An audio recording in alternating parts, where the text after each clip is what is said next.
దేశాన్ని కాదు ప్రపంచాన్ని అద్భుతంగా ఉదాహరణ చెప్పారు.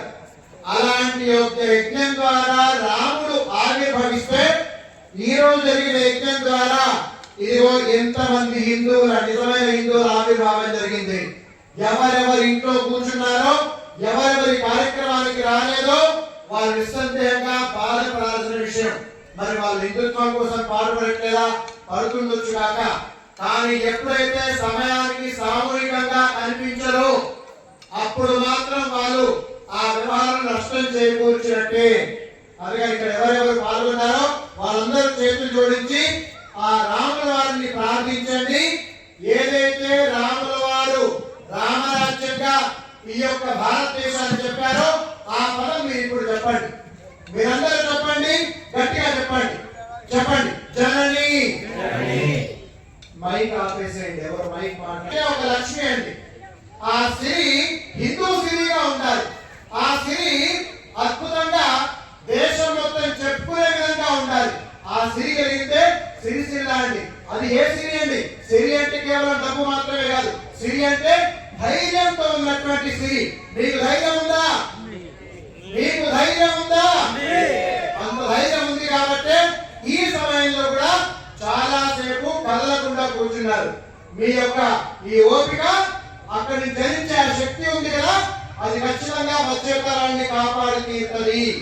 ఈ సభా సరస్వతికి నమస్కరిస్తూ అందరూ చెప్పండి, గట్టిగా చెప్పండి, జనని జన్మభూమిష్ట స్వర్గాదపి గరీయసి.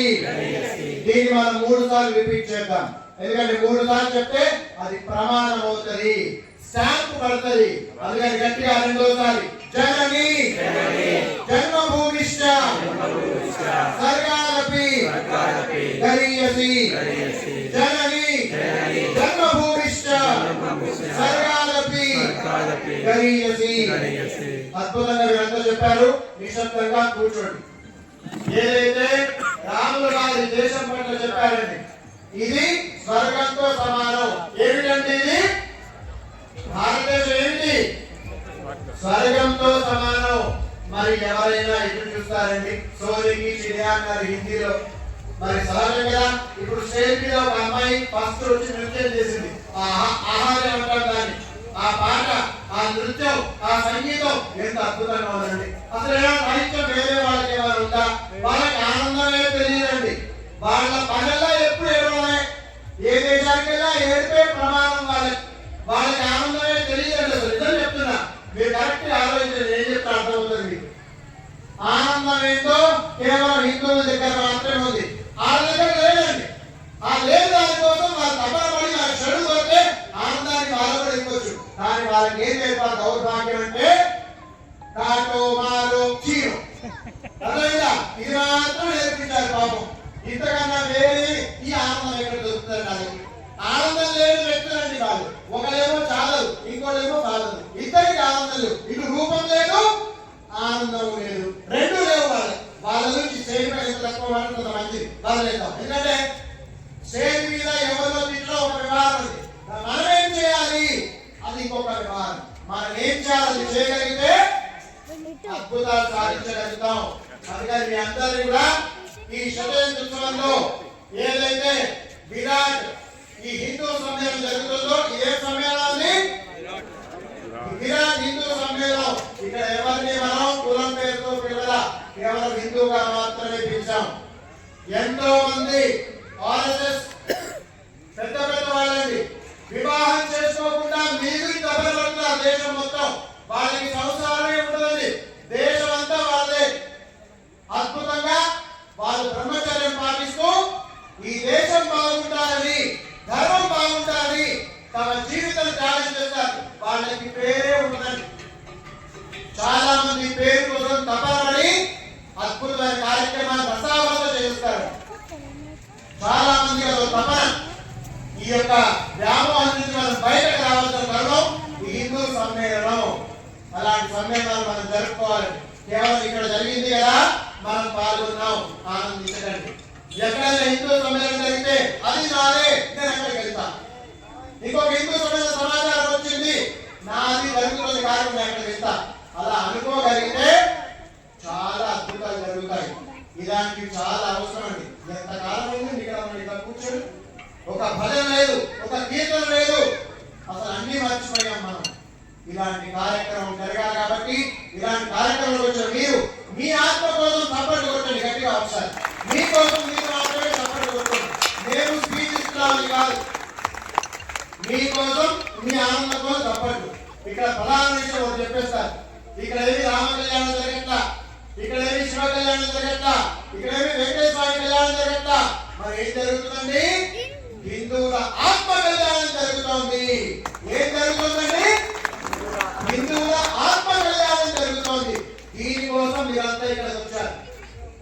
నేను వస్తాను, వేదిక మీద చాలా మంది ఉన్నారో కాదు, ఇది కేవలం మీ ఆత్మ కళ్యాణం. ఉద్ధరే ఆత్మానం, మీ ఆత్మని విస్తరించడానికి మాత్రమే ఇక్కడ వచ్చారు. అలాంటి మిమ్మల్ని చూస్తా ఉంటే మాకు ఎంత సంతోషంగా తెలుసా? మీరు అనుకుంటారు అయ్య గారికి కుర్చీ వేశారు, అయ్య గారికి రాగానే ఉత్తరే కప్పారు, ఆయన కారులో సగౌరవంగా పట్టుకొచ్చారు. మీకు అర్థం కాదండి. ఎవరు ముందు నడుస్తారో అప్పటికి దారి ఏర్పడదండి. ముళ్ళు మాకే రాళ్ళు మాకే. ఎందుకు వ్యక్తీకరిస్తున్నాం? వెనక వచ్చే వాళ్ళకి, వచ్చే తరానికి దారి అద్భుతంగా నిర్మాణం జరగాలనేదే ప్రధాన ఉద్దేశం మాత్రమే. దానికోసమే ఈ హిందూ సమ్మేళనం. అలాంటి సమ్మేళనం పదే పదే జరుగుతూ ఉంటారు. మనందరం కలిసి ఒక్క ప్రమాణం చేద్దాం. అందరూ చేతులు ఎత్తండి, అందరూ మొహమాటపడద్దు. ఇది మీకోసం మీరు ప్రమాణం చేసుకుంటారు. అందరూ మనస్ఫూర్తిగా చెప్పండి. చెప్పండి, స్వామి. సౌండ్ సరిపోదండి. మీతో ప్రాబ్లం ఏంటి తెలుసా? పరిక్రమాల ఐపీఎల్ మ్యాచ్లో గోల జరుగుతుంది భారతదేశంలో, పరిక్రమాల సినిమాలకి గోల జరుగుతుంది భారతదేశంలో. ఎందుకండి మీకోసం మీరు గొంతు విప్పరు? ఎందుకోసం అండి మీకోసం మీరు తపన పడరు? ఇది మీకోసం జరిగే కార్యక్రమం, మా వేదిక మీద ఉన్న వాళ్ళ కోసం మాత్రం కాదు. అందుకని గట్టిగా చెప్పండి, చాలా గట్టిగా. ఇది కనుక మీరు గట్టిగా చెప్తే మీ వచ్చే తరం సుస్థిరంగా ఉన్నట్టే లెక్క. మీ వచ్చే తరం అంటే వేరే వాళ్ళు కాదు, మీ కొడుకు కూతురు, మీ మనవడు మనవరాడు. వేరే వాళ్ళు జరిగితే మనకి చీమ కుట్టినట్టుందండి. మనవాళ్ళకి ఎలా జరిగితేనే అయ్యో జరిగింది బాధపడతాం. దానికోసం ఎందుకంటే ఆలోచన పరిగెత్తు రావాలి, దానికోసం ఎందుకంటే బిహెచ్పి పరిగెత్తు రావాలి, దానికోసం ఎందుకంటే వదిలేదారి పిల్లలు పాపం అమాయక పిల్లలు బలి కావాలి, ఎందుకంటే గోరక్షకులు బలి కావాలి. కొంతమంది బలైన ఆనందపడి ఇంట్లో టీవీలో మజాగా చూస్తూ ఉంటారా? ఎంతకాలం మీకోసం చావాలి? ఎంతమంది చావాలి? అలా కోరులో ఎంత అలక్ష్యం తెలుసా? ఎంతమంది దేవాలయం కోసం ప్రాణత్యాగం చేశారు అయోధ్యలో. ఎందుకంటే ఇంకా ఎంతకాలం చావాలి? మనకు ఒక డైలాగ్ చెప్తాం మనం, నేను ధర్మం కోసం ప్రాణం ఇస్తా, నువ్వు ఇస్తాను కాబట్టి ఎదురు తీసుకుంటా ఉన్నాడు. ఈ మాట మానండి, ఒకటి చెప్పడం నేర్చుకోండి. ఇక ముందు మా దేశం పట్ల, ధర్మం పట్ల వస్తే మీ డైలాగ్ ఏం చెప్తాం? తల మీద ఏది మెడకాయ మీద తలకాయనే ఉండదు, గుర్తుపెట్టుకోండి. ఇది డైలాగ్ చెప్పనంత వరకు మీ వెంటనే చెప్తా ఉంటుంది, మీ ఇష్టం. కాబట్టి హిందువులారా, ఈ డైలాగ్ మీరు చెప్పడం మొదలు పెట్టండి. మా ధర్మం పట్ల, మా అమ్మాయిల పట్ల, మా దేవాలయ పట్ల మీరు జోలికి వచ్చారా, మీ మెడకాయ మీద తలకాయ ఉండదు. ఇది చెప్పడం మొదలు పెడితేనే మీరు ఏదైనా ఈరోజు సాధించి వెళ్ళట్లేక. ఒక ప్రమాణం చేద్దాం. అందరూ చేతులు పైకెత్తండి, అందరూ గట్టిగా చెప్పండి, స్వామి. ఈ రోజు తర్వాత దేశం పట్ల, ధర్మం పట్ల, దేవాలయాల పట్ల వచ్చే మా తరం ఏదైతే భారతదేశంలో మేమందరం కూడా రక్షించుకోవడానికి సిద్ధంగా ఉన్నామని ప్రమాణం చేస్తున్నాం. మా జోలికి ఎవరొచ్చినా విధర్మీయులు ఇక ముందు ఊరుకునే ప్రసక్తి లేదని హిందూ సమ్మేళనంలో మేము ప్రతిజ్ఞ చేస్తున్నాం.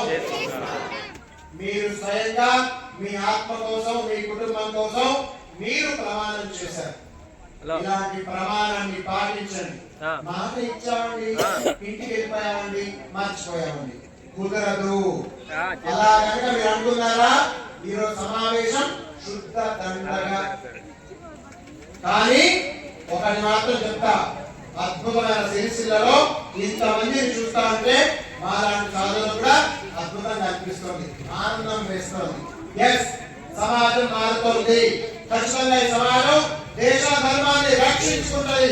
అలాగే ఇంతకుముందు పార్టీ పరంగా వాళ్ళు నివేదించారు, పార్టీ సెకండరీ, నేను హిందూ అన్నారు. వాళ్ళ కోసం గట్టిగా చెప్పండి ఒకసారి. ఇదే స్ట్రాటజీ ఈ దేశంలో ఉన్న ప్రతి పార్టీ వాళ్ళు స్టేజ్ మీద ఎక్కి చెప్పండి, స్టేజ్ మీద ఎక్కి చెప్పండి దయచేసి, మేము హిందువుల కోసం పనిచేస్తాం, ఏ ఇతర వర్గాల కోసం మాత్రం పనిచేస్తాం గట్టి చెప్తారు. సిగ్గుండక్కల్లా కొంచెమైనా ఈ భారతదేశంలో పుట్టి ఈ భోజనం చేస్తూ ఈ గాలి పీలుస్తూ మేము మాత్రం ఇతరుల కోసం పనిచేస్తాం. ఏమి సిగ్గు చెప్పండి మీకు? సొంత తల్లి పాలకి పాలు తాగి రొమ్మకునే లక్ష్యంలో మీరుంటే మీకు ఎలాంటి ఈ హిందూ సమాజం హర్షిస్తుంది? ఎందుకంటే మిమ్మల్ని మేము ఆ స్థాయిలో నిలవాలి. దయచేసి భారతదేశం మేలుకుంటుంది. హెచ్చరిక గుర్తుపెట్టుకోండి విధానీయులారా, మనకి ఎప్పుడు కూడా ప్రత్యేకంగా వేరే మతాలతో ప్రాబ్లం లేకుండే, మన మతంలో మనం చెప్పుకునే వాళ్ళతో ఎక్కువ ఇబ్బంది.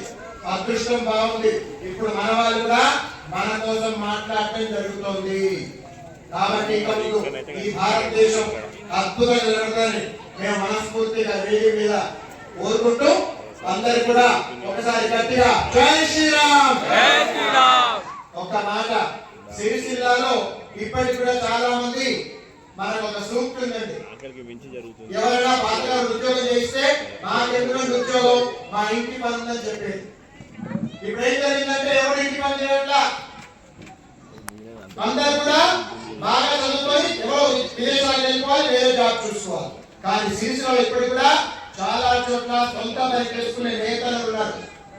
వాళ్ళతో పాటు ఇంకా ఎవరెవరు సొంత వృత్తులు చేసుకుంటారో వాళ్ళు అద్భుతంగా ఎదగాలని చెప్పేసి మనస్ఫూర్తిగా కోరుతూ, అదే ఇంతకుముందు వేరే కూడా చెప్పారు, స్వధర్మం స్వదేశీ అలా వస్తువులు మనం పాడుకుంటూ వాళ్ళందరినీ సపోర్ట్ చేసే అవకాశం కూడా పరిపూర్ణంగా ఉండాలి మనస్ఫూర్తిగా కోరుతూ, ఈ యొక్క గడ్డ చాలా అనేకమైనటువంటి విశేష కార్యక్రమాలకి నాంది కలిగిందండి. కరీంనగర్ గడ్డ ప్రత్యేకించి అలాంటి కరీంనగర్ మీకు దగ్గరగా ఉన్న ఈ సిరిసిల్ల, ఇంకా చాలా దగ్గరగా ఉన్న వేములవాడ రాజన్న, అలాగే ధర్మపు నరసింహస్వామి, మన కొండగట్టు అంజన్న, అలాగే ఈ గ్రామాల్లో ఉన్న దేవతలందరూ కూడా మీ అందరినీ కూడా పరిపూర్ణంగా ఆశీర్వదించాలని మనస్ఫూర్తిగా కోరుతూ ఒక చిన్న మంత్రం చెప్పేసి మైక్ ఇవ్వడం జరుగుతుంది. అందరూ చేతులు జోడించుకొని ఎవరైనా చెప్పులుగా ఉంటే దయచేసి చెప్పులు వదిలేసి కూర్చోండి. ఒక 5 నిమిషం మాత్రమే గబగబా నాగుతాను. ఎవరైనా చెప్పులు వేసుకుని కూర్చున్న వాళ్ళంటే చెప్పులు వదిలేసి కూర్చోండి. ఓకేనా? మీరందరూ చేతులు జోడించుకోండి. అందరూ కూడా మీ గోత్రం తలుచుకోండి, మీ పేరు తలుచుకోండి, చేసే ఉద్యోగ వ్యాపారం తలుచుకోండి. దాంతో పాటు ప్రపంచంలో ఎక్కడెక్కడ హిందువులు ఉన్నారో వాళ్ళందరూ సురక్షితంగా ఉండాలని కోరుకోండి. అందరూ కూడా ప్రశాంతంగా మీ ఇంటినే తలుచుకోండి. మేము మిమ్మల్ని ఆశీర్వదిస్తున్నాం భగవత్ ప్రసాదంగా. నానాభ్య నానా గోత్రేభ్య సర్వే జనానాం సహకుటుంబానాం సపరివారాణాం ద్విపద చతుష్పథైతానాం క్షేమస్థైర్యజయ అభయ ఆయురారోగ్య ఐశ్వర్య ఆనందాభివృద్ధి ద్వారా మనోవాంఛాఫలసిద్ధిరస్తు. తథాస్తు తథాస్తు తథాస్తు. మీతో తప్పకుండా మళ్ళీ ఇలాంటి ఒక అద్భుత సమావేశంతో మనం కలుసుకుందామని తెలియజేస్తూ గట్టిగా ఒకసారి భారత్ మాతా కీ జై.